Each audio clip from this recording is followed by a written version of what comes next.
Assalamualaikum warahmatullahi wabarakatuh dan salam sejahtera. Jadi pada kali ini saya akan menerangkan salah satu konsep yang anda boleh gunakan semasa temuduga, iaitu kita panggil konsep keseimbangan ataupun balance concept. Satu pendekatan di mana jawapan kita adalah berpastikan kepada konsep seimbang, tidak terlalu kepada sesuatu perkara, tidak terlalu orang kata tidak terlalu ekstrim lah, jangan terlalu ekstrim. Jadi ini amat bertepatan sekali dengan falsafah pendidikan kebangsaan. Jika anda cek sekali lagi, falsafah pendidikan kebangsaan ada memang memberatkan, memfokuskan kepada faktor keseimbangan. Jadi anda kaitkan, setiap penerangan anda mestilah dikaitkan dengan falsafah pendidikan kebangsaan. Jadi kalau anda terangkan tu, kalau anda sebut saja konsep keseimbangan ni, kaitkan, amat bertepatan sekali lah dengan falsafah pendidikan kebangsaan, di mana pendekatan saya adalah pendekatan yang seimbang, tidak terlalu condong ke arah yang terlalu moden ataupun terlalu konvensional, biar ada keseimbangan. Okey, jangan terlalu ekstrim. Ketika memberikan pendapat, kita tidak boleh terlalu ekstrim sangat. Contohnya, kalau nak menerangkan tentang penggunaan LCD ataupun ICT, jangan terlalu ekstrim sangat, seolah-olah ICT itu saja cara yang paling baik. Tidak. Anda menerangkan supaya kaedah konvensional ataupun kaedah lama sebenarnya masih lagi boleh digunakan dalam keadaan-keadaan tertentu, situasi-situasi tertentu.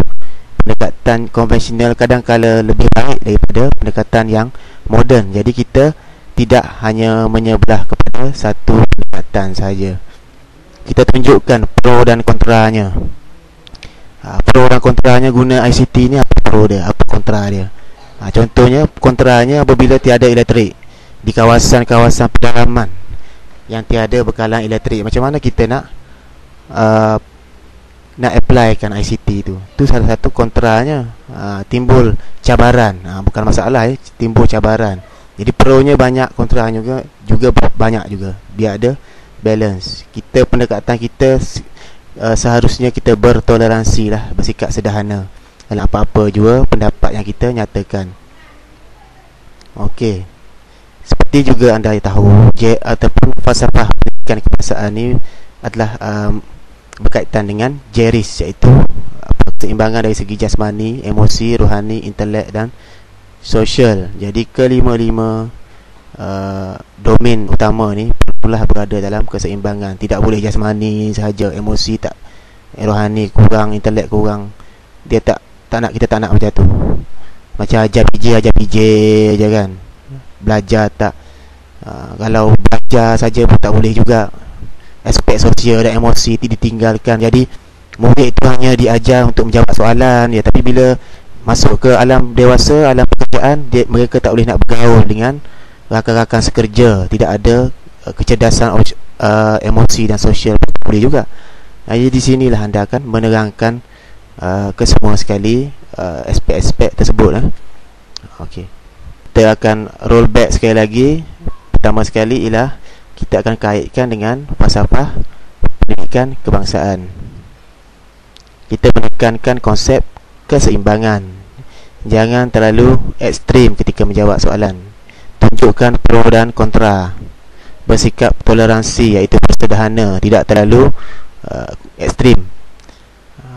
Dan juga kita akan kaitkan juga dengan pendekatan JERIS, jasmani, emosi, rohani, intelek, sosial. Murid-murid macam mana, bagaimana kita nak pastikan mereka berada dalam keadaan keseimbangan.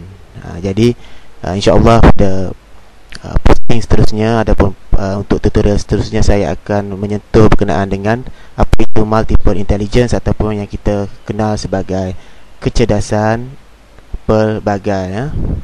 Okey, sekian saja untuk kali ini. Saya ucapkan terima kasih kerana mendengar dan semoga berjaya untuk temuduga nanti. Okey, Assalamualaikum.